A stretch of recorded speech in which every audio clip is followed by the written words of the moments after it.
Good morning, everybody. Welcome to our second annual Town Hall meeting with the President and other senior administrative staff. I'm Brenda Spotton-Vizano, a professor in economics and public policy in the liberal arts and professional studies faculty.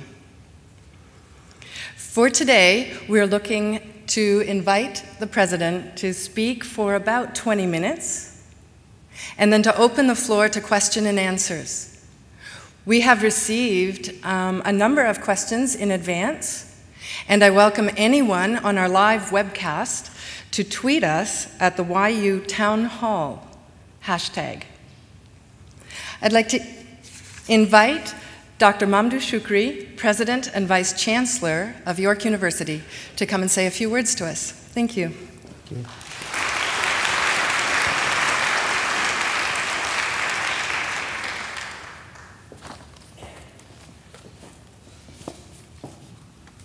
Good morning, everybody. It always gives me a great pleasure to be able to take an opportunity to speak to my colleagues and fellow York people and York students. And I welcome you to the second annual Town Hall meeting. I'm really quite pleased to see so many of you here today, and I know it is being watched on webcast. And I look forward to the opportunity to talk to you and have a dialogue with you. Let me begin by talking about some of the things you have been seeing. I know it has been running, the new brand of York University, This Is My Time. Let me say a few words about this. The branding campaign was in response to challenges that we face in the external environment and the need to tell the whole world what is the York story, what York is all about, in an accurate and a very simple form. Addressing the brand was something we felt necessary as part of our evolution and development. You see, 52 years ago, York was created in response to the growing demand for post-secondary education by young Canadians. But that was a long time ago, and many things have happened and many changes have taken place. And York now has evolved into a leading university. As I have said before, I truly believe that York is and has the potential to be a model for the 21st century university. Why? Because of the incredible diversity of our academic offerings, the quality of what we offer, the quality of the people we have, the incredible diversity of our student population, and the continuing commitment of York University from day one to engage our community and to engage the world. York today is not what it was 50 years ago. It wasn't even what it was 10 years ago. So we wanted our brand to reflect the New York and the evolving nature of our institution. As such, we felt necessary to ask questions like, who are we? What do we stand for? What are our aspirations? So we engaged members, and that was done under the leadership of Susan Webb in communication and public relations. We engaged members of the community. We talked to prospective students, parents, faculty, all our stakeholders. And we came with what I call student-focused statement. This is my time. It is student-focused. It acknowledges our students' passion and aspirations and celebrates their future capacity for changing the world. I'm particularly excited about this as I see it running in movie theaters, and you'll be seeing a lot of that, where you see students, real students, projecting the future and expressing their aspirations and telling us how they see the world changing due to what they are doing today at York University. It is a sign of pride. It is a sign of the institution's commitment to its most valuable members, which are the students. That's what we are here for. So, talking about challenges facing the university, let me talk a little bit about government relations and some of the issues that are evolving with the government. As you're all aware, we now have a minority government in Ontario. A minority government brings additional challenges in that they have not only to be strategic, but to be very political in all their decision-making processes. So earlier this summer, the government published a discussion paper on innovation to make the post-secondary education in Ontario stronger, and held actually public consultation meetings that probably many of you have attended.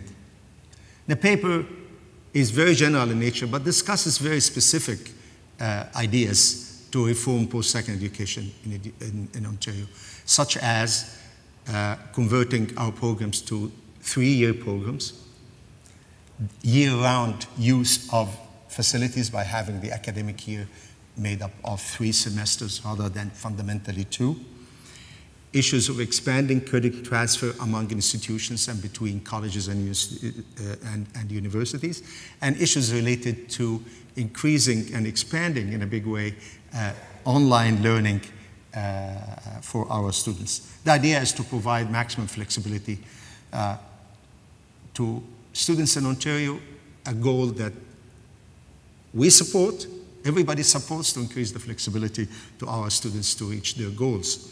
Nevertheless, of course, these are issues that are important in terms of implementation, in terms of relationship to what is happening in the world, and in terms of what the experts perceive are the best way to deliver academic material, not to dismiss any of these ideas. However, the government also asked each institution, remember that was relatively late in summer, asked each institution to provide, by the end of September, in a few days, an 8-page discussion paper, a document that the university submits that reflects the university's vision, mission, aspiration, and the university's top 3 priorities. The document is to serve as the basis for a strategic mandate agreement between the institution and the government. Of course, we have, as you may expect, some concerns about the time limitations. We also find it unsettling that it's not really clear at the end of the day what the government is going to use that document for. Nevertheless, the document may form as basis for future discussion with government in a highly unstable political and economic situation.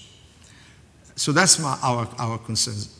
We have asked I've asked, of course, Provost Monahan to work closely with the Vice President of Research, the Vice Provost, and other colleagues to develop our submission, which is going to be discussed in Senate, has been discussed in some Senate committee, will be discussed in Senate. Suffices to say, in these situations, difficult as it may, not knowing what this document is ultimately going to be used for, suffices to say we have been in a very fortunate position. Why I say that? Because you recall a couple of years ago, we embarked on massive exercise, a lot of discussion about strategic direction for the university, started by the white paper that the provost worked with colleagues through a massive consultative process to create, and ending with the university academic plan that was ultimately approved by the Senate. That is to say, we have a plan. So preparing a document that fits within the plan is relatively, and I'm not underestimating the work that you have been doing, Mr. Provost and his colleagues, but the bottom line here is that we're not inventing a plan. We are basically articulating the plan that we have developed, that has been approved by Senate, a plan that has received significant consultation. Another issue that the government is preoccupied with that is affecting us and will affect us is looking to find ways to bring down the cost and reduce expenditure. We have started to see some of the things that are happening with government statement, with the legislation, with the teachers, and I think we will see some related related decisions made related to post-secondary education. The challenge is, of course, we are looking in a crystal ball, it's very difficult to know how far these potential legislation will go and how they will affect us as a group. Now, that said, we certainly have an issue with budgets and financial sustainability as a university, in part as part of the post-secondary education in Ontario, and also as York University. I always say, and I stick by that, we are maybe better off than most Ontario universities. However, we certainly have a serious issue. Given that this is an uncertain time, we as a post-secondary education institution need to continue to examine our budget. Our cost for the last almost 2 decades, if you look at the budget, our cost has consistently exceeded our revenue. The government wants to cut costs, so if we are going to be in charge of our future, we need to think of how can we sustain our fiscal environment. Let me be blunt. I think the current model is not sustainable. And I've said that a number of times, and we need to find ways to make our fiscal situation more sustainable. Give you a simple example. As a person who likes numbers, I always look at tables and numbers. One number that struck me in the last budget is that when I arrived at York 5 years ago, the cost of compensation, total compensation, salaries, benefits, and so on, was about 63% of the total budget of the university. In this last budget, it is 70%. So how far would it go before it becomes a serious problem? I'm not trying to adopt one position or the other, but these are real numbers we should all be aware of in order to appreciate the issue. This trend cannot be allowed to continue. Our budget that has been presented to the board contains across-the-board budget. Across the board cuts 3.5%. This is done in order to balance the budget. Do I believe that this is a good way of dealing with budget issues? Absolutely not. Across the board, I've used that language before, across the board, budget cuts is a blunt instrument that reduces our capacity to do what we are here for. What we have to do is find ways to be selective in applying cuts and indeed create opportunities through managing our affairs differently.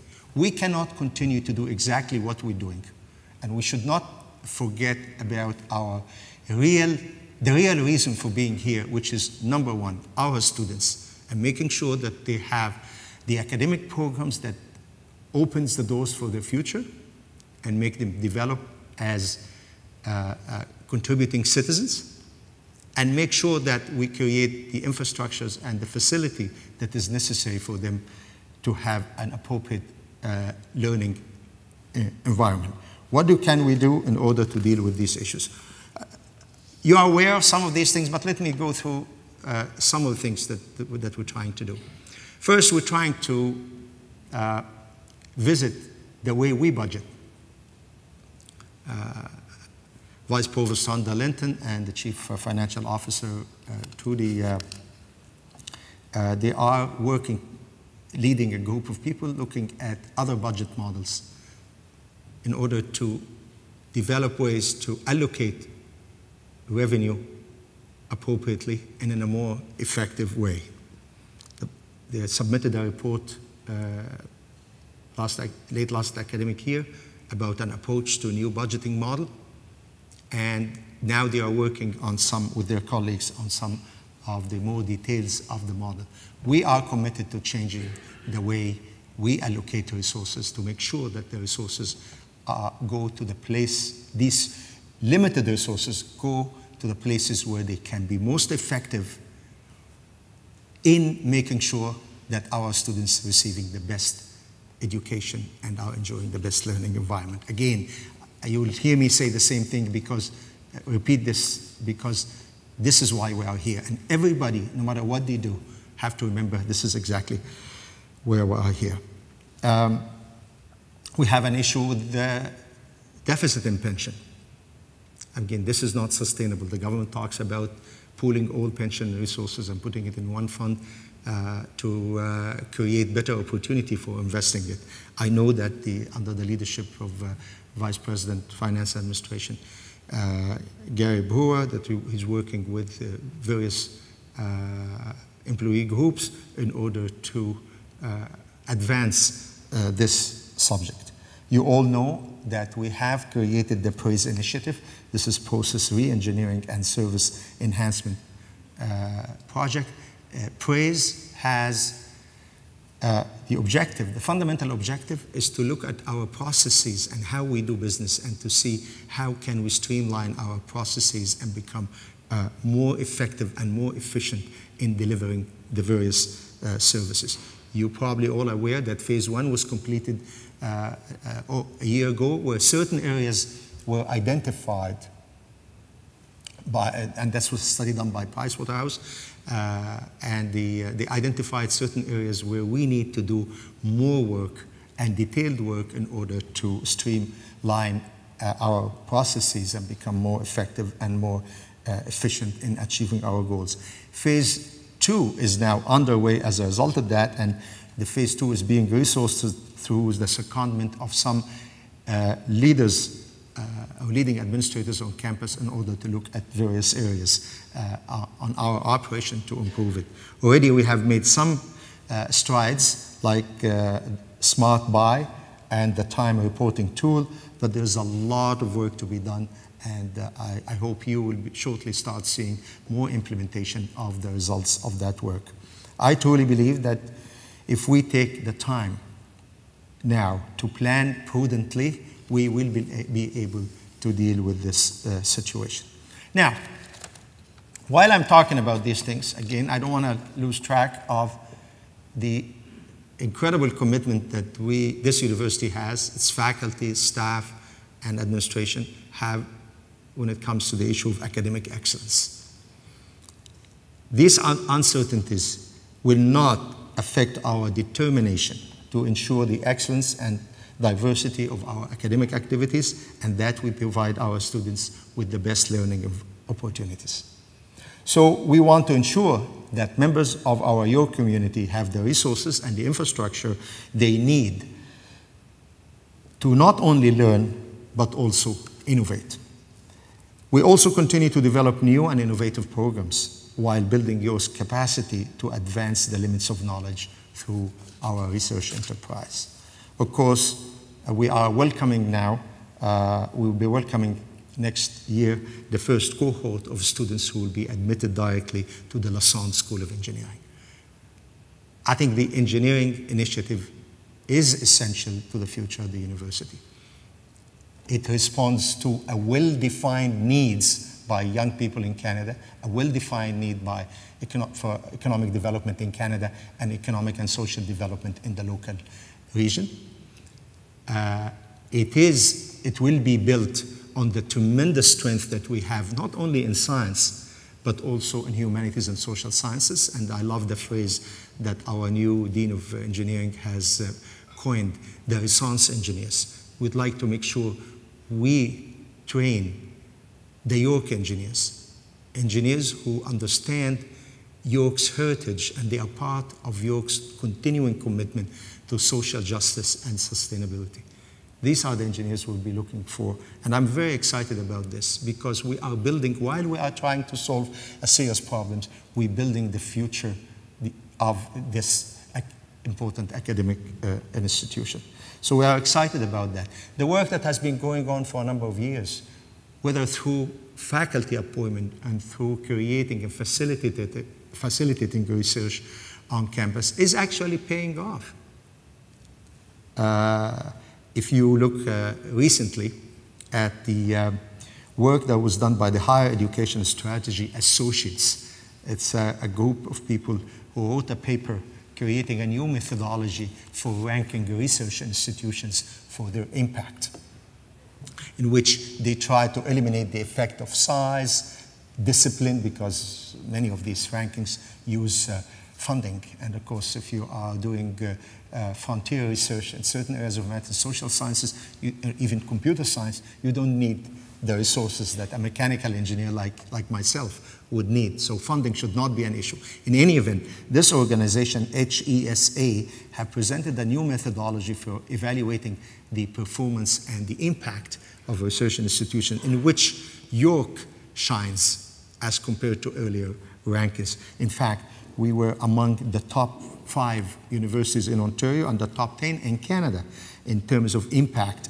of both social sciences, humanities research, and our sciences research. I'm very proud of this, and I honestly think it is a reflection of a continuing evolution in our research strength. I've said that before. I have refused the categorization of universities of our size as research universities or teaching university. York is a big university. York is a research intensive. York is an institution that is committed to creating excellent learning opportunities through good teaching. So we will not ever, in any discussion, ever accept being categorized as one or the other.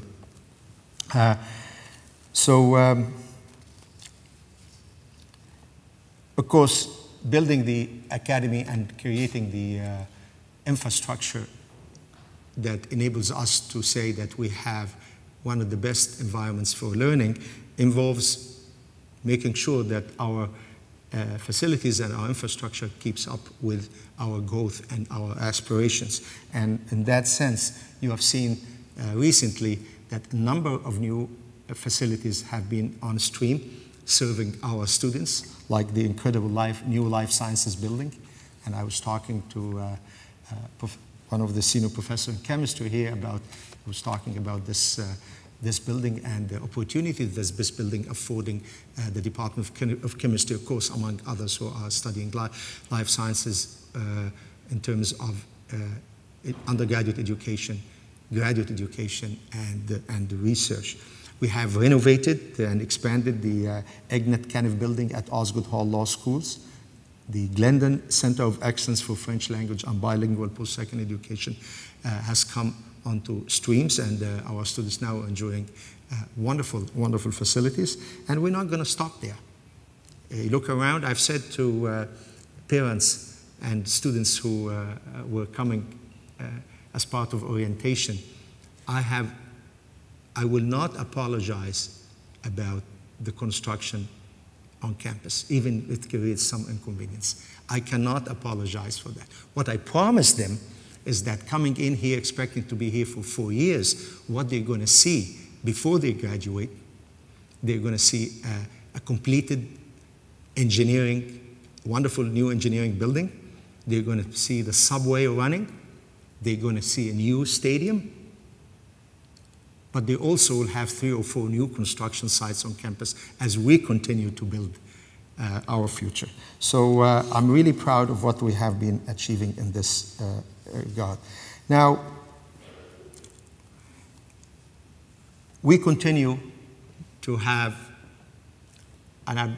concerns about issues related to safety on campus, real or perceived.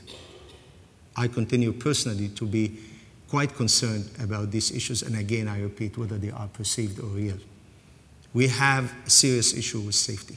I've said before that it's useful to use statistics and look at comparable data, but it is useful to do that in order to quantify what's going on.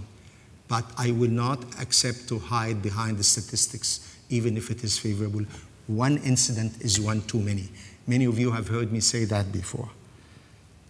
York is committed to building a community where mutual respect extends to all levels of our social encounters and relationships.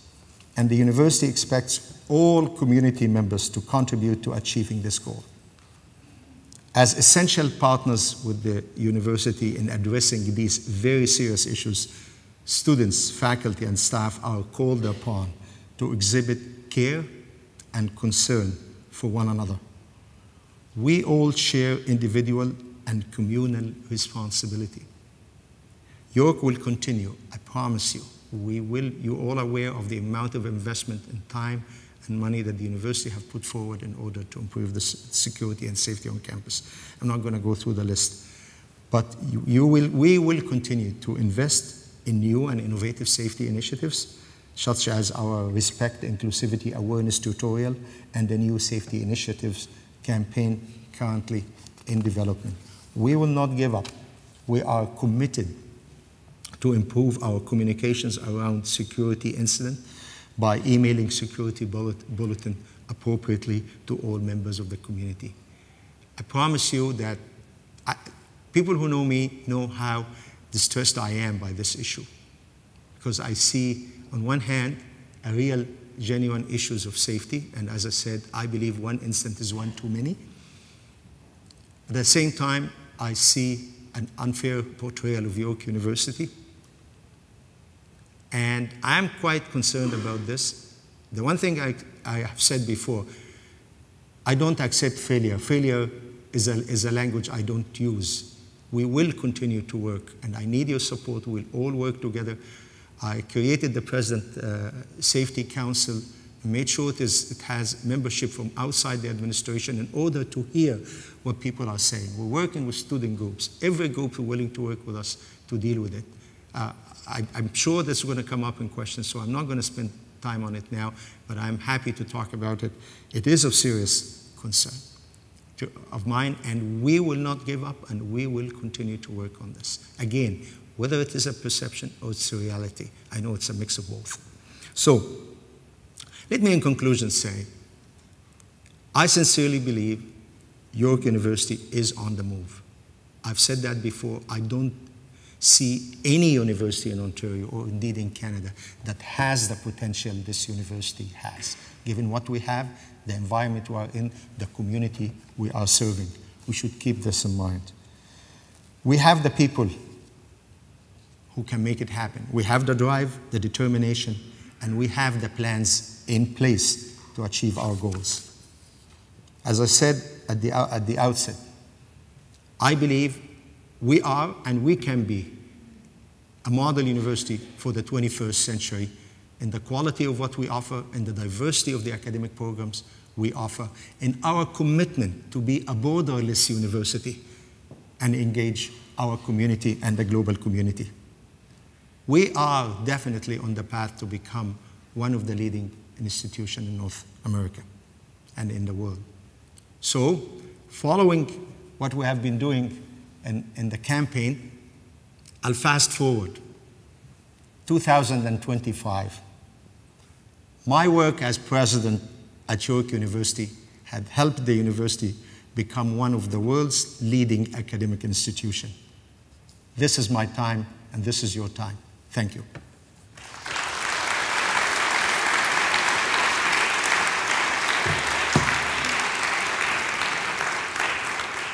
Did I do my usual speak more than I'm allowed to speak time-wise? Thank you very much, Dr. Shoukri.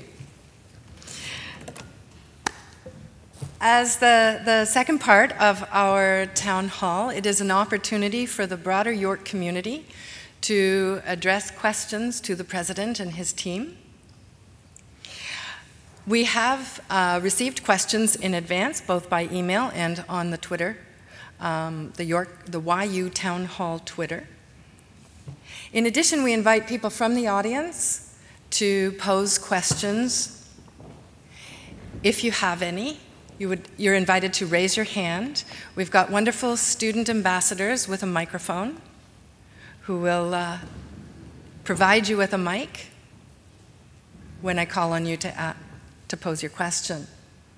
Joining Dr. Shoukri at the table, to his right, is the Vice President Academic and Provost, Patrick Monahan. Beside Provost Monahan is Vice President Finance and Administration, Gary Brewer. And at the far end of the table is Vice President, Research and Innovation, Robert Haché. Thank you very much for joining us at the table. The other members of the senior administration are sitting here in the audience. I'd like to turn to our first question, we've received in advance from a student with reference to all of the construction that you mentioned, Dr. Shoukri. From Just Kazra, we have this question. Will the construction on campus that's happening at YorkU help create office space for student clubs?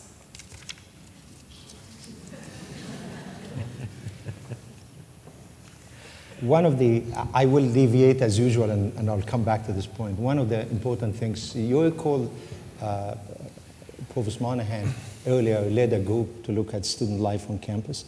And as a result of that, it was clear that, and really you look around, it was clear that given the growth of our student population, we need more space for students in general. Space for them to study, space for them to communicate and work in teams, and of course, on top of that, with that growth, we need space for student clubs as we see the diversity of the clubs we have on campus, something that's really quite impressive. So in every building that is being built, and if you go and visit the new buildings, you'll see new student space that has been created, space not only for them to study, but to gather and be able to work together. Vice President Brewer, as a result of that study, also have made the effort to create new spaces in existing buildings for students to study, and the library have done a great job in creating more space. We need more space for our students, and that will be one of the things we're keeping a good eye on and making sure that this will happen. Now, with regard to clubs, you know, most of the clubs are hosted in the student center, and of course, they're currently, I'll be the first to say that the current student center was not designed to serve a student population of over 50,000, and therefore, with the payment of the mortgage on that building, which the students have paid, that there are current discussion between Vice President Brewer and the YFS related to developing a new project to build a new student residence. So I'll stop here and see if Gary wants to add anything or Patrick wants to add anything. So there will be student space. A related question we've received from @Bratkins27, who poses, where does student housing fit? Or how does that look like under this new vision and the model for the 21st century? Okay. I think let me share that with Gary. Gary, you want to take this one? Well, certainly, many of you may be aware that over the last couple of years, we have been spending a lot of time looking at our student housing on campus, and indeed, last spring rolled out a long-term housing strategy for the university. So I think certainly we've been spending a lot of time looking at housing with a view to what it should look like 10, 15, 25 years out. We took a broad-based or holistic view of housing and looked not just at the rooms, the beds, if you will, but also looked at other things like food services, meal plans, housing financing, payment options, and so forth, and came up with a comprehensive strategy that in fact will, I think, go a long way towards addressing a lot of the concerns that were identified by students through our process, and indeed looking at investment over the next 10 years of $75 million in residences. So clearly we see looking forward, housing on campus needs to be an essential part of that. As I say, we're quite excited, and indeed some of the initial feedback we're getting from students about some of the projects that have already been undertaken is very positive. I think as part of that housing strategy, we do have an additional element which is also in a fairly detailed planning stage at this point, and that is the provision of new housing options for students, which clearly needed to be part of the mix, but not necessarily doing that through the university, but perhaps looking at outside parties to be part of the solution. In other words, and you've heard from the president, the university's finances don't permit us to make mega-million-dollar investments in new housing, but there are other parties who are prepared to come work with the university and to do that for us to ensure that we have not just the refurbished residences but new housing options that will be better responsive to student needs. And this is in fact something that is also part of what I would characterize as a longer term strategy. One proposal we're looking at is a 10-year rollout. So in terms of the vision of the future going forward, housing is very much a part of that vision, and looking at creative, cost-effective ways to meet students' needs will be fundamental to the success of that. Thank you. I would like to encourage members of the audience to pose your questions, raise your hand, and our student ambassadors will bring a microphone to you. I'd especially like to encourage those of you who don't have routine access to the senior administration team. This is your opportunity to put forward the questions that are on your mind. We've received through Twitter, I'm not seeing any hands yet, but I know a few of you have questions. We've received through Twitter, what is York U doing to become more research intensive and more known for doing research? Received from Pink Liberal Gal. Well, let me say a few words and then I'll pass this to Vice President Research and Innovation. First of all, York, as part of York's strategic plan, not only the last one, the one before, the one that actually convinced me that I should come to York University, research intensification was an objective for York University for a long time. And the work started a long time ago by creating the Office of Vice President of Research. Of course, research is an endeavor that all faculty members are engaged in or expected to be engaged in, but significant focus on research intensification started 10 years ago, and that continues. And as the example I gave you is part of the fruits of that work. But part of our commitment to research intensification is that once in a while you need to reflect on what you need to do, because the situation changes. And that's why we are embarking now on Vice President Research upon arrival, building on earlier work, created a new policy for organized research units. I think that would be very helpful. He's embarking now in a consultative process leading to the development of a strategic research plan for the university. And I think these are all very important in order to build both the individual faculty research and the team research and create an environment where research will thrive at York University. I'm very pleased with the latest ranking, and I think we will continue to that. But our commitment to research intensification is as strong as ever, if not stronger. I think one of the tools or one of the things that have been happening as of late is a stronger engagement of deans, faculty deans, in the research intensification effort, and that is natural because the best way to enhance the research capacity of the university is, frankly, to make sure that all the new hires are committed to building strong research programs. So we are continuing to focus on that, and I'd like to invite Dr. Hache to maybe add to this or say whatever. Thank you, Mr. President. Let me start by saying that in all of the things, we are doing a number of things to promote the development of research intensification as described by the President and some other things that I'll tell you about. But all of the things that we're doing, the reason that we're doing is to try and enrich the experience for our students, to provide undergraduate students, graduate students, postdoctoral trainees with access and interaction with research. And the exciting things that are going on in the research world. And the research that we're doing at York is truly of international caliber. And we need to highlight that and to provide more access to our trainees to have that experience. as they go through their education.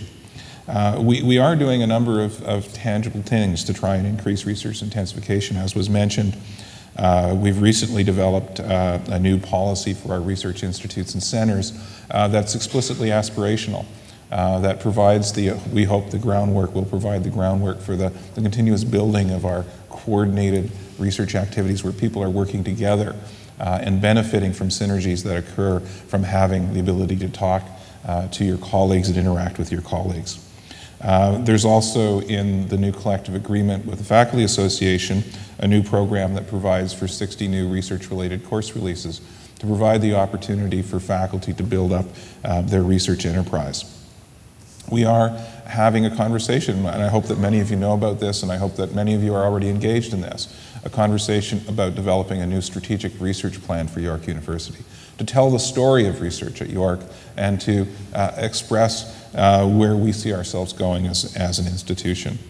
My own division is reorganizing in a number of ways to try and be better positioned to support the development of research. For example, we've recently developed a new institutional research programs group within the Office of the Vice President Research, whose reason for being there is to provide the very detailed and level of support that's needed to groups of researchers that are working on these large collaborative applications that are increasingly part of our daily life in research and a large part of the opportunity for research going forward. We are also about to launch a rebranding of our research commercialization and industrial liaison activities for those services for those researchers who have, during the course of their research, generate IP that has commercial value or has the ability to transition into IP that can benefit the researcher. We'll also, I think the last thing I'll mention is that shortly we'll be announcing a new internal research chairs program that will twin with our Canada Research Chairs program to again provide new avenues to build and grow and develop our research at York. Thank you very much.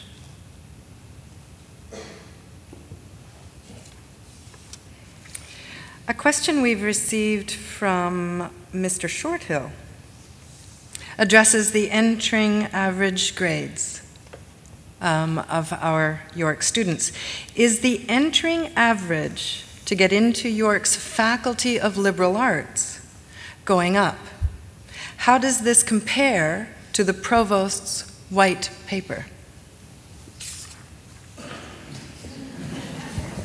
Well, the question focuses on a particular faculty, which happens to be our largest faculty, and I'll speak to that in just a moment, but let me just say that the white paper, of course, deals with all of our faculties, and overall, I think the trend is very positive in that over the last 3 years, we have increased in most of our faculties the entering average of the students coming directly from secondary school.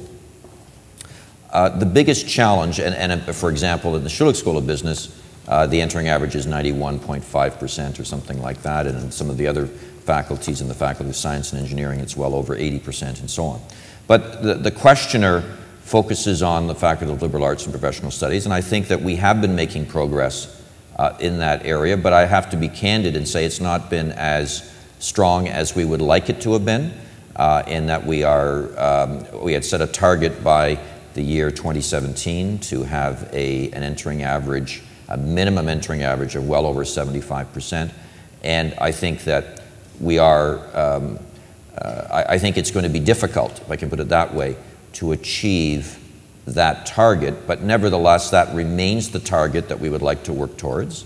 I think we are making progress under Dean Singer's leadership and his team, but ultimately this will depend on increasing the number of applications to that particular program as well as to other programs, and as I think you know, because the statistics are available publicly, the application numbers, we have struggled a little bit in this past year in particular on the application numbers. So I think the answer is that we are making some progress.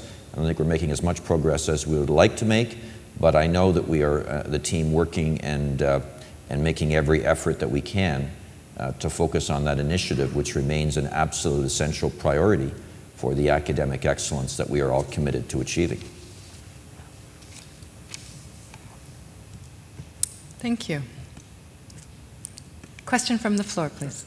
Hi there. So the white paper is now several years old, and I guess I have a question about maybe to the provost. What area in the priorities that were identified in the white paper are you most excited about our progress? And then what is the one kind of priority area that maybe we're still lagging behind and we need to redouble our efforts on? Well, I've been very excited by the energy that we have generated around teaching and learning on the campus. We have, over the last couple of years, funded through the Academic Innovation Fund about 50 projects that were developed by different faculty groups, different units on campus. And it's generated a tremendous interest, particularly around the use of technology-enhanced learning and experiential education and enhancing the first-year experience. And it's really generated a tremendous amount of enthusiasm, and it's given a vehicle for people who are very committed to teaching and learning the opportunity to express that and to make some changes in that area. And Associate Vice President Sue Vail, who's leading up these efforts on our team, has really brought together some outstanding colleagues from right across the university to lead that. So I think it's been a really big success story. You know, in terms of some of the areas that we haven't made as much progress on, I think we are looking at the areas. Well, it's difficult to pick out any one area that we want. So maybe I'll defer on that, Ross. I'm not sure that I want to identify a particular area that we're not doing as well on. I am particularly excited about the achievements in the teaching and learning area. Let me leave it at that.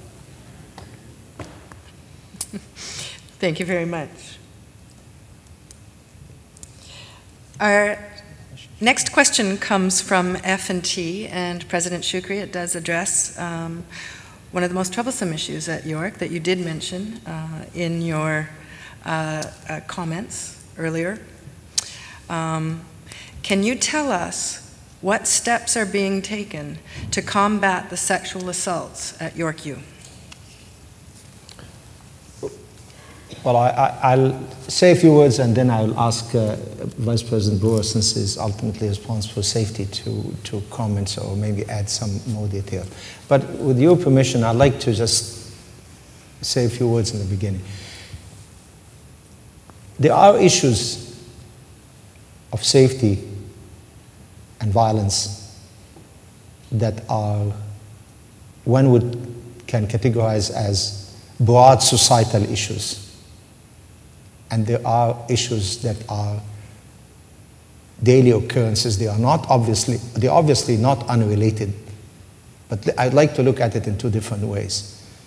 There are issues in society related to violence against women, related to exploitation, related to abuses, that are societal issues that are happening, have been happening through history, continue to happen, need to be addressed, and I think the role of a university like York University, who we claim to be a progressive university, and I use the word advisedly, is that we have a responsibility to be part of addressing this broad societal issue, and we should be all committed to this through learning, through education, through engagement, and so on. We have, but traditionally, the answers to these broad societal issues or the solution to this are incremental in nature. They happen with changing attitudes, with knowledge and learning. And honestly, I believe they are particularly related to certain prejudices and tendency to violence against particular groups. We have to take leadership in this, and York has to be a leader in this as a university. And indeed, we have so many people on campus who are committed to these issues, both from an academic point of view and as citizens. I like to count myself as one in this category, but this is beside the point. Let's go to the issues, which is actually the number of incidents happened on campus. I cannot say enough about my frustration. My frustration comes from two things. One, there are incidents, they do happen, they continue to happen, and every single incident is an incident too many. I've said that many, many, many times. And we need to put all the ways we can to stop it. This is a problem for York. This is a problem for every university in the world. Well, let's focus on Canada. It's a problem in every university. People share with me statistics. In fact, the chair of Senate, who's not really an administrative position, just gave me data from police websites, which shows that the yellow dots are incidents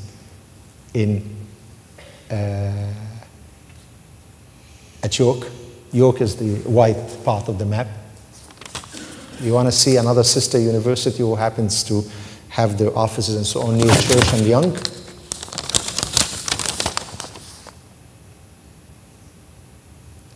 This doesn't comfort me, I'll tell you, because again, one incident is one too many. But it also tells me that there is an element that I cannot figure out that we're struggling with. People say because of the location being so remote, there's no landmarks around us, so anything is reported. So I continue to be frustrated. We continue to try, and again, I hate hiding behind the statistics, but it's important. But this is our job altogether. As I said in my note, it is not only administration issue, it's everybody's issue. And I think it is time to get together rather than be critical of one another and say this is the administration problem. It's everybody's problem. We have been investing money, incredible amount of money, cameras and so on and so forth. And you all know there is a trend. I don't want to talk about these trends because it reflects incident, but there is if you want to call it positive trends, as of late, because of the measures that have been taken, almost everybody who was involved in an assault was caught. Almost. And that is, again, a reflection of how, as compared to just a few years ago, that shows that our efforts are paying some dividends. Still, the numbers are more than you'd like to see. There is an issue that I'm concerned about related to communication, that we have to standardize our communication. However, I'll be very blunt here because this just happened even last night. I'm not talking, when I say relation to communication, I'm not accusing our own communication people. I'm more accusing communication people in the police force who have a habit of, after an incident habit, and it's happened many times, after an incident happens, that sometimes we communicate to people or whatever the protocol is, they come 4 or 5 days later and issue a bulletin of their own to an incident that happened 4 or 5 days earlier. And that creates an impression about more incidents really happening. I know what I'm talking about. I'm very frustrated about this, but I don't want to be on camera and be negative on the police force. We try and cooperate with them, but their communication office needs a lot to be desired, and I'm acting on this, I'm telling you. But all I'm saying is that we will continue our investment, we will continue to be vigilant, we will continue to try and work with every group on campus to bring these incidents to a zero. The objective is zero. The objective is not statistically insignificant. The objective is zero. It will take a long time.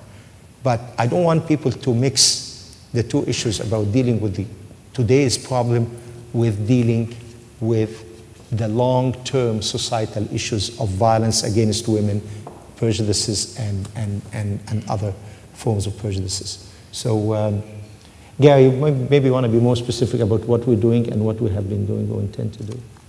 I can, and perhaps I'll frame my remarks around some of the efforts that have been underway for some time, but really I think focused coming out of the report that was done by METRAC. This was a third-party safety audit that was initiated several years ago, and I think as the President has referred to, there were a lot of specific initiatives that really had been implemented. There was some 101 recommendations that the METRAC audit made.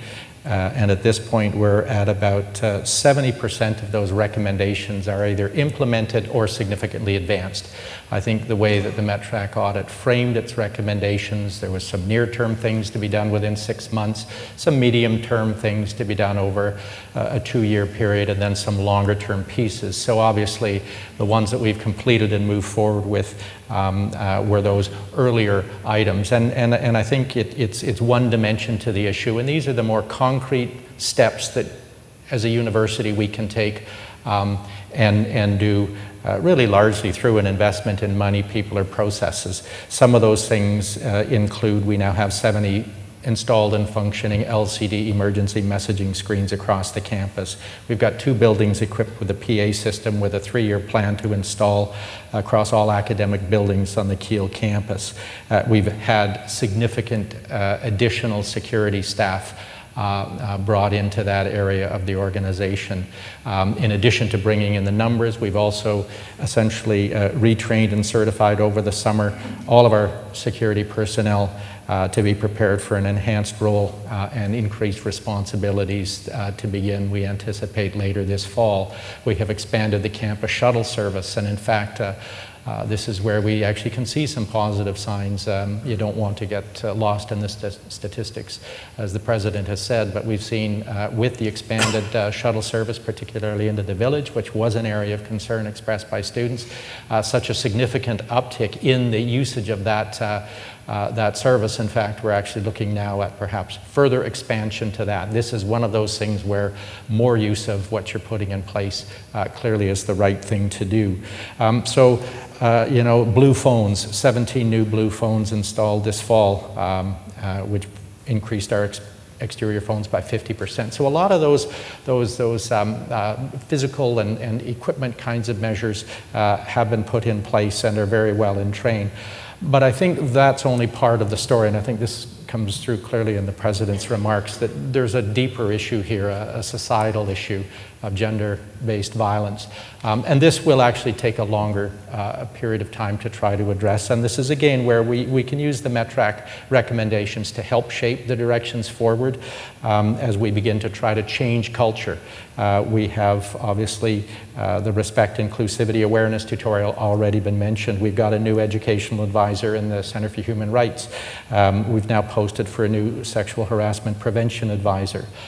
In my office, we've hired a new safety initiatives coordinator to help support a new campus-wide safety awareness, which is something that came from the work that we've been doing over the last 2 years following the METRAC recommendations.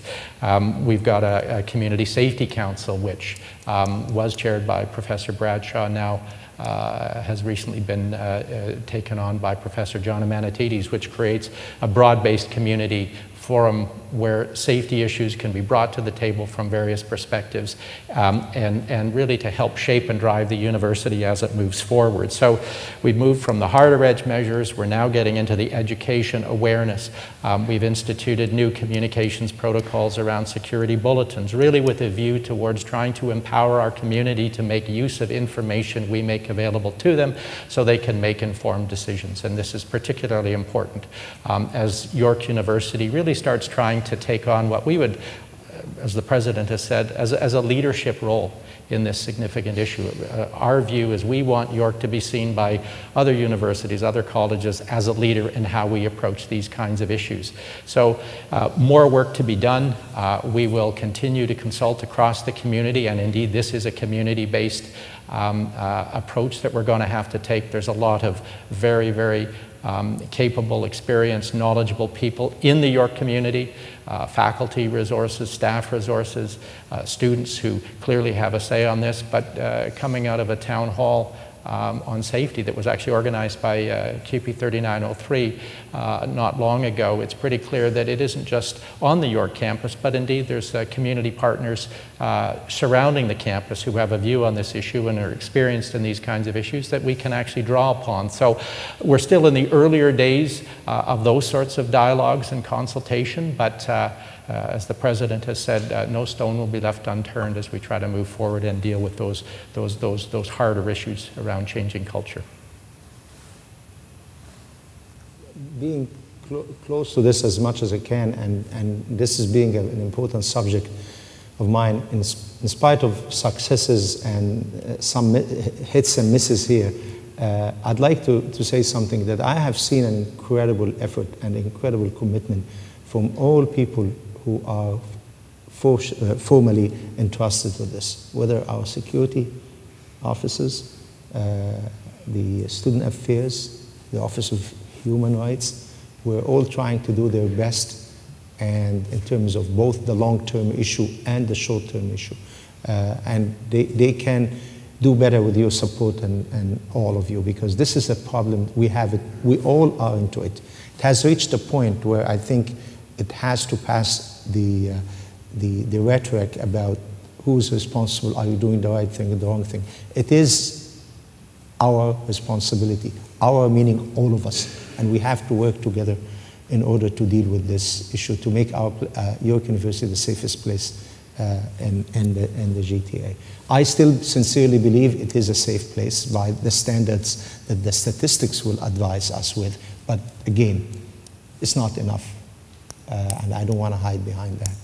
So it's really work that we all have to be committed to.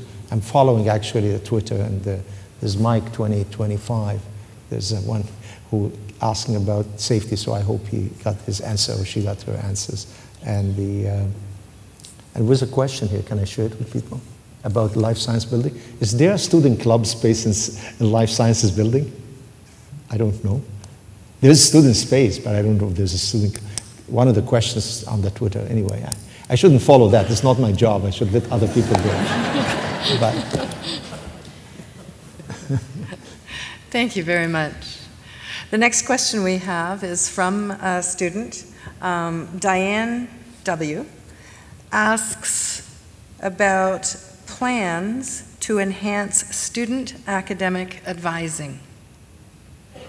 Are there any plans to enhance student academic advising? Maybe I might respond to that. First of all, we, through the PRAISE project, which the President mentioned, one of the key areas that we have been focusing on is services for students. And we've been working with a team on this area, and one of the key issues for students has been identified as student advising. In fact, that may be the top issue and concern for students. And so we are actually looking now at new ways of delivering student advising, including delivering student advising online or electronically, which we are looking at pilot projects in that area. But more broadly, we are working and formed a working group to bring people together involved in advising to see how we can deliver services better to our students. I think it's well recognized that the demands on advising far exceed the resources that we have available right now. It doesn't necessarily mean we're going to throw additional resources into advising, but we maybe need to reorganize the way in which advising is conducted on campus and to better enable students as well to have self-help options, which are very viable and can empower students, in fact, to take more responsibility, and they want to take more responsibility for making some of these choices. So we have to look, I think, at different ways of delivering advising on a campus with over 50,000 students. But we're very committed to that. It's one of the priority areas within the PRAISE project, and I'm hopeful over the next year or so that we will start to see some results as we move ahead on some of the ideas and the pilot projects that we've been discussing. Thank you very much. And thank you to the community members who've been sending us their questions. This is great. Our next question comes from a staff member with respect to the new branding. This is also my time to be a staff member at York U. Will there be staff faces and staff stories represented in the new branding? Should be. I'm not the expert. I don't know if Susan is here, but my view, yes, it should be. You have an answer for this, Susan? The whole part of the community. This is our time, all of us. Well, I think the short answer to that is that when we developed the concept, we absolutely wanted to make sure that we could extend it, not only for staff, but also for faculty and thinking about celebrating researchers, et cetera. So we hope to do that, and we'll be looking at that in the coming months, and we would do that mainly as an on-campus initiative and really as a celebratory and recognition of the fantastic people that we have employed at York University. Thank you. I believe we have another question from the floor. This is a question to the panel, and I guess it would most relate to government relations. So in my work, even in a relatively short time, I've observed, even though they do have different structures, that colleges collectively have been able to advance quite a bit with their own government relations on a common agenda. And they do that through Colleges Ontario and other groups. And so I guess the question is, given that universities under the strategic mandate agreements that they're working on and a significant push for differentiation, when those of you on the panel are meeting with your counterparts across other Ontario universities, are there areas that are emerging as common areas of action, collective action, in terms of, you know, advancing the kind of things that collectively universities see as priorities in terms of government relations? One of the challenges in this area is that colleges have more in common than universities have in common. It's a fact. However, universities have common issues and they have different issues. Through the Council of Ontario Universities, which is the organization that all universities in Ontario support, finance, and support in order to represent us, there is a level of agreement on a number of issues, and that where the advocacy is done through COU on these issues.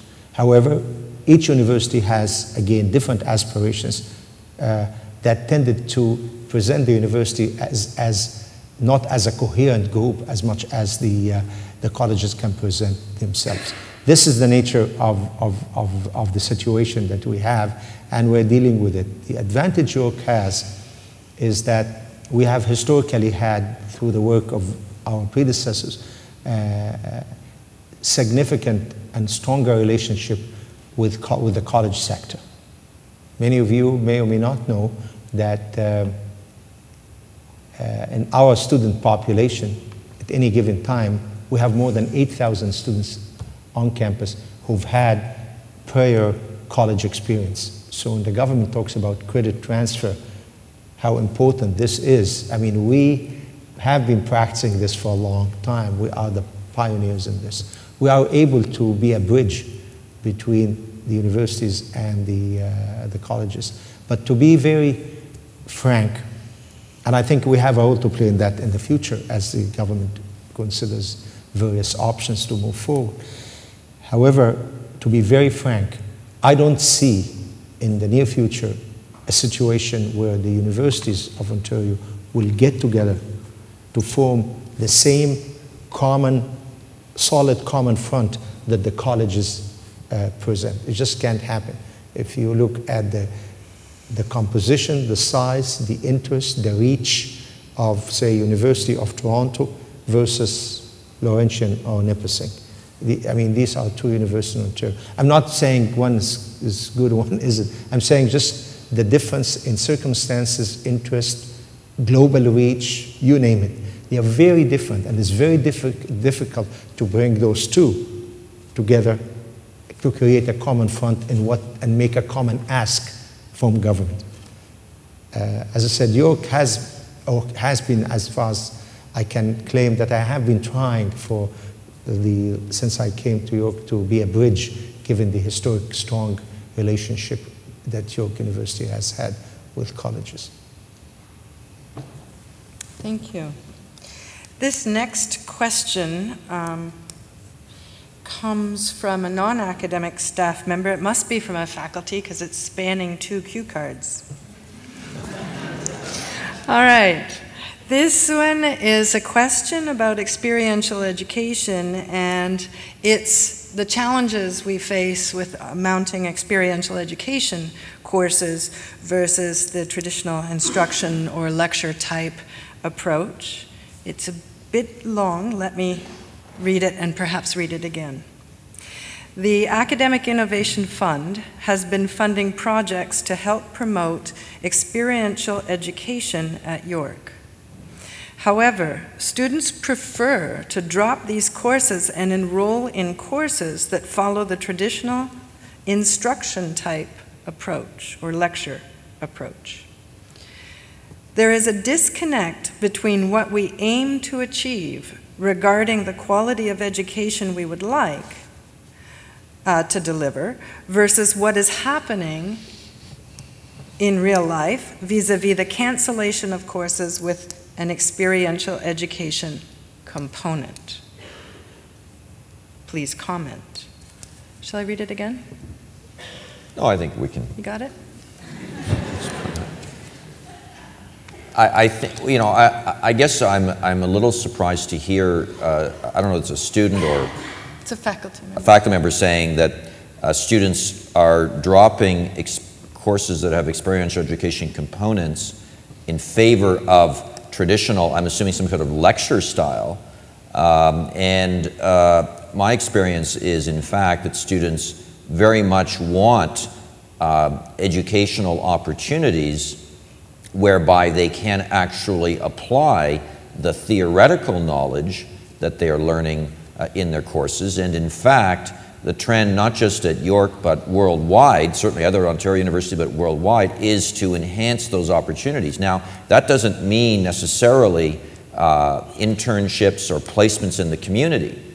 In fact, what we're trying to do initially is gather information on the existing courses, and within the existing courses, the very wide range of opportunities that already exist in courses for students to participate actively. For example, there may be in-class simulations or activities in classes that involve the students in a more active way in their learning.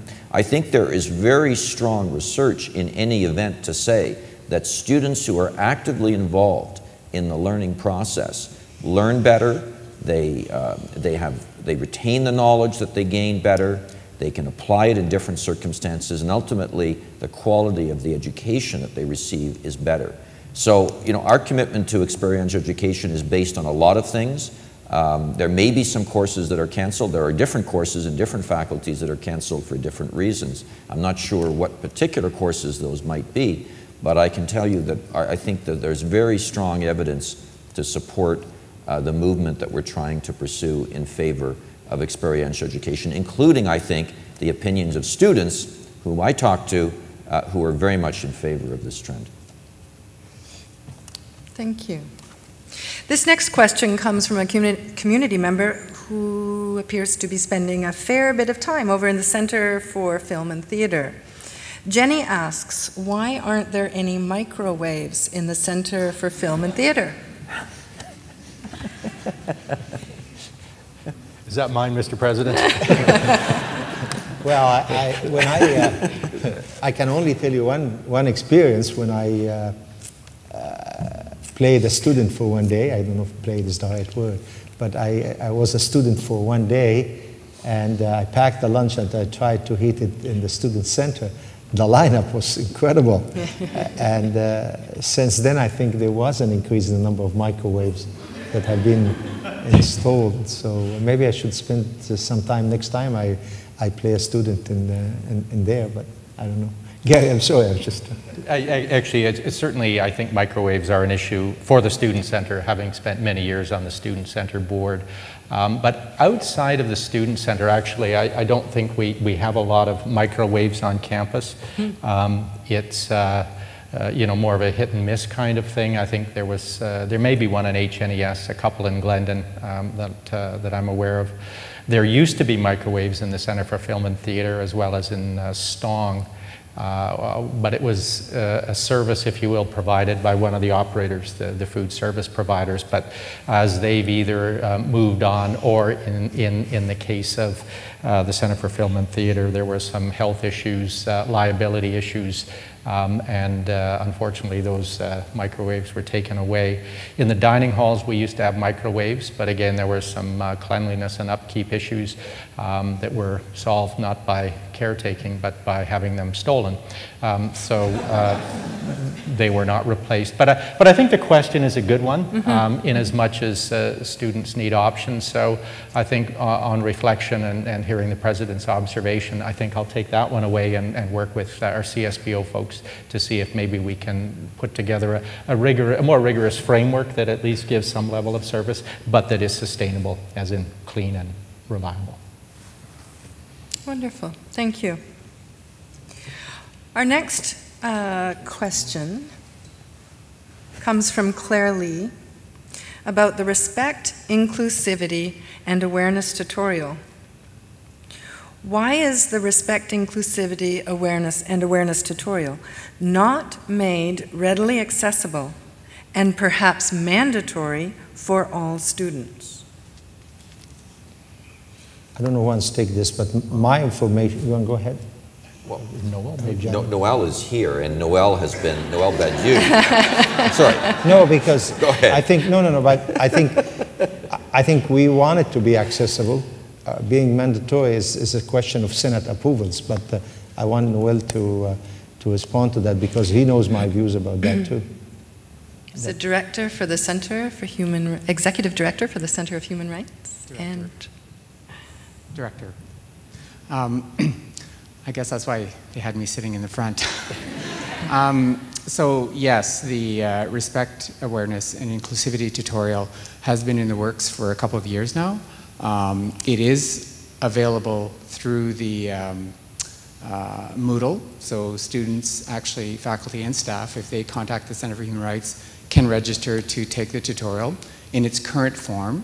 We are in the process of completely re-envisioning the tutorial and are working with UIT currently to have a revised version which is a little more, I guess, user-friendly than the current version, which is very text-heavy, up and running in the next short while, and I'm hoping for the next semester. It is one of those items that I think is very important. There is a push across the university to raise awareness on very important issues, including sexual harassment and sexual assaults, and that is one of the components of the tutorial. And we want to enhance it, and my hope is that it becomes mandatory not only for students, but faculty and staff as well.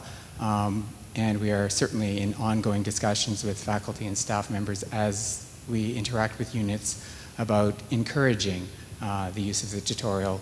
And when the new version comes out, hopefully it'll be even more fun to use or user-friendly to use, and we'll gain more support in terms of making it mandatory. I do think, and I'm sorry, this is one of my passions at the moment, is really to enhance the education for all of our students, faculty, and staff on this very important topic of sexual harassment, which is included in not only the tutorial, but in many of our educational initiatives across the board. So I'm hoping the tutorial will be one of the tools in our toolbox in terms of changing the culture here at York. And we are very happy to hear feedback from all faculty, staff, and working with students as well in terms of enhancing and working together towards making this a better and safer community. Thank you very much. I just got a tweet heard a tweet from a Twitter that say, I agree wholeheartedly with Monahan. So that is, sounds very good. We don't know on what, though. No, I know on what. I just found it very impressive, very positive statement. Well, the discussion about microwaves did prompt Richelle Mabel to write in, we do need more affordable quality food options at York. Any plans of making this a priority? I think in a similar vein as we worked over the last couple of years with a housing strategy, there's a couple of areas that I think the university needs to focus on as I look at Richard Fransky and Anthony Barbasan. There's a couple of areas where a strategy is required. I think food service is one of them, an integrated food service strategy for the campus, and I know it's something that Anthony and Richard have flagged for me. So I can't tell you yet what the shape of that would be, but it is, I think, next up on the agenda. There's two strategies I think we're going to need, and I'm not sure I want to really mention the other one because I've avoided it so far at this meeting, and that's a parking strategy. But I think, you know, with housing, I think now on its way forward, these are two other areas of particular importance to serving our community, faculty, staff, students alike. I think a parking strategy and a food service strategy over the next year are things that we'll see coming forward with a view towards having more options for students in terms of choice. Can't always maybe provide at the price point they would like, but as I say, it will be done in an open consultative way. Thank you very much. Our next couple of questions come back to the provincial relations. Emil Wickham is a student, and they're posing, what is your view on the provincial government's proposal for a return to 3-year Bachelor of Arts degrees? Go ahead. Well, York University, significant number, I don't have the percentage now, significant number of our students graduate in 3 years. So it's nothing new in terms, we probably have the highest percentage of students who graduate in 3 years. I will sound like I'm not for or against, but let me explain where I'm coming from. The idea is to take the material or the learning outcome, let's talk about learning outcome, the learning outcome from a 4-year program and create a 3-year program that will result in the same learning outcome? Or is it just cutting it short in order to save a year from the students, for the students and, of course, government investment? So that's an important factor. The second important factor, how does this fit in the worldwide? We talk about environment because we're talking about being a global university. Can we have a program that is 3-year in duration where the graduates be admissible to the top schools in the US? This is still an issue of debate.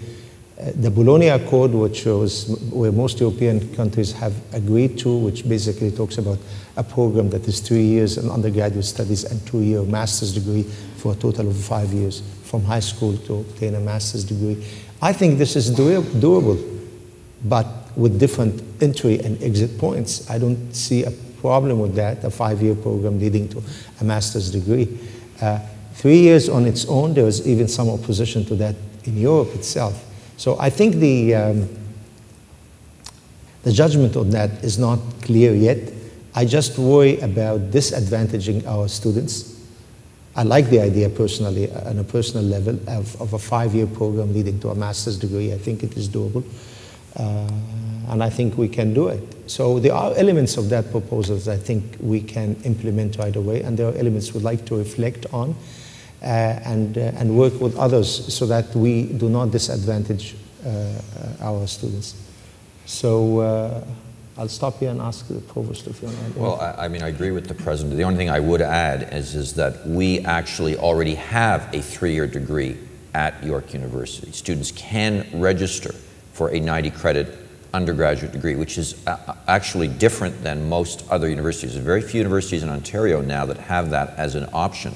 At other universities, it's more of a default. If you do not complete an honors degree, but you've completed in 90 credits, you can be eligible in certain circumstances for a 3-year degree. So we already have that, but it's an option for students. It's not preventing students from doing a 4-year degree, and I think that what's not clear is what the provincial government policy actually is going to be in this area. My own view is we should be expanding student choice, giving students more opportunities rather than restricting it.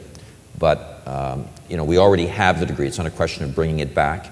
It is there, and we have a fair number of students actually in our upper year programs who do register in there in the 3-year degree, but then they sometimes, as they proceed in their studies, decide to go into an honors program in a particular area as their interests evolve. And that's for the benefit of those students. And I think that's the kind of model that we've had at York, and I think it's one that attempts to meet student needs. I'll just add something. I don't want to, in case anybody misunderstood me, I don't want to sound critical of what the government is proposing. To give the minister his due and the government's dues, what they're doing, if you read things as they are, it's a discussion paper. The subject of 3-year degrees is part of the Bologna Accord, and the European universities are working on. So raising that issue as an issue, I mean, his document, or the government document, is called a discussion paper. So if you take it at face value, it is for discussion. It is for this kind of dialogue. It is for university senates to discuss. And that's what we have to pursue in good faith. So I don't, but some people take it as if that's what the government wants them to do, and therefore they become a little defensive. I think we should take it as this is what the government is saying, this is happening in other parts of the world, and they want to have a discussion of the subject. And this is part of that discussion. We're running very close to the end of our time. I have 2 short questions, which I'll pose, and then I think move to closing. The first question is with respect to the Air York service. Is there an update to Air York upgrades planned? I can maybe take that one, although I might look to Bob to fill in some blanks. But I think Air York service has been seen as a problem in terms of its service to the community. We have identified in particular a number of areas where the technology is dated and just not up to the task and the demands that are being made upon it. Over the course of the last several months, we've been working with University Information Technology to put together a significant upgrade program for Air York. We've got a plan, and over the next year in particular, I think we'll start to see some significant enhancements in terms of the response for students. There's a number of technical issues which we could get into, but suffice to say, we know it's a problem, we're making the necessary investments, and over the course of the next year, I think people will see faster service, less likely not being able to sign on, and some of those other kinds of problems we had. Be appreciated. Great. And the last question, we started off with President Shoukri with branding. This is a question about branding.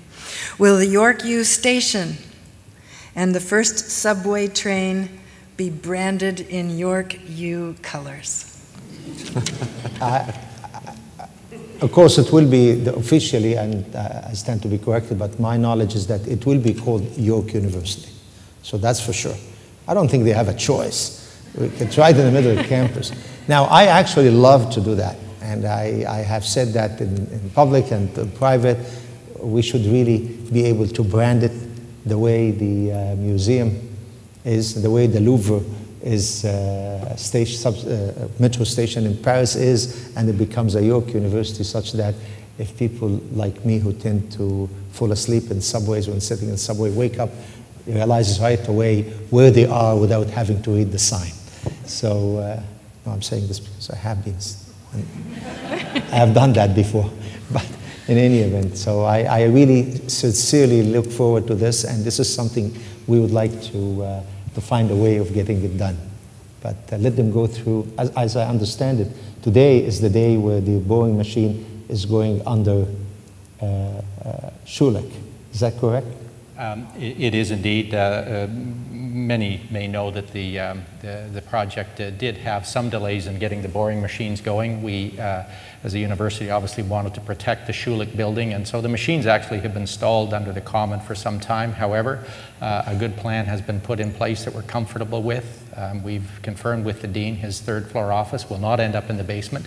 And so actually, as of this morning, the machines are boring again, and we hope we'll be moving quite well.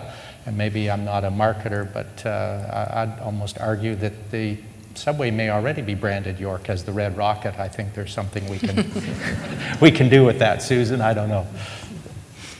Wonderful. We've reached the end of our time. We've tried to address and respond to as many questions as possible. But if you feel your question wasn't addressed or you have a follow-up question, please, you are welcome to email Dr. Shoukri at his email address, president@yorku.ca. If there's any other information that you would like to follow up on, the President's Town Hall website will be posting follow-up information. It's available on our website at www.yorku.ca/townhall, one word. On behalf of the audience, I'd like to thank President Shoukri and his panel of senior administrators for making the time in their day to answer questions from the broader community. And certainly on behalf of all of the senior administrators, and certainly President Shoukri, thank you so much to the audience, both those of you here in the recital hall, as well as those of you who have joined us on the webcast. Thank you very much for joining us today, for your questions, for your comments, and for your challenges to future strategy and research that our senior admin team will be taking up. It's been, I hope, for everyone as valuable and as interesting as it has for me. Thank you so much for the opportunity to be your moderator. Well, I'd like on behalf of everybody to thank Professor Spartan Visano. She's always up to the task, and we thank you very much for doing a great job moderating this.